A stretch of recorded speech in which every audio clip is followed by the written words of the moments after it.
எங்கள் தினசரி அப்பம். இப்பொழுது என் தலை என்னைச் சுற்றிலும் இருக்கிற என் சத்துருக்களுக்கு மேலாக உயர்த்தப்படும். சங்கீதம் 27:6. பிரியமானவர்களே, சில மனிதர்களின் சூழ்ச்சிகள் நீங்கள் உயர்ந்துவிடக் கூடாது என்று உங்களுக்கு விரோதமாக தந்திரமாய் சூழ்ச்சி செய்து கொண்டிருக்கலாம்.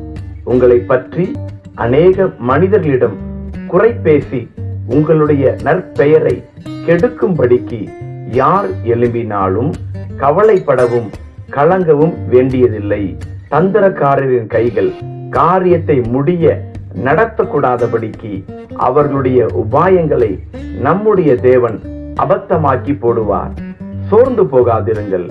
பிரியமானவர்களே, கர்த்தர் உங்களுடைய வாழ்க்கையை ஆசீர்வதித்து அநேக கண்களுக்கு முன்பாக உங்களை கனப்படுத்தி உயர்த்துவார். உங்களுடைய உயர்வை உங்கள் சத்துருக்கள் காண்பார்கள். அவர்களுடைய சூழ்ச்சிகள் உங்களுக்கு முன்பாக செயல்படாமல் போகும். உங்களோடு இருக்கிறவர் பெரியவர் என்பதை ஒரு நாளும் மறக்க வேண்டாம். உன் சத்துருக்கள் உன் முன் பணிவார்கள். ஆமென்.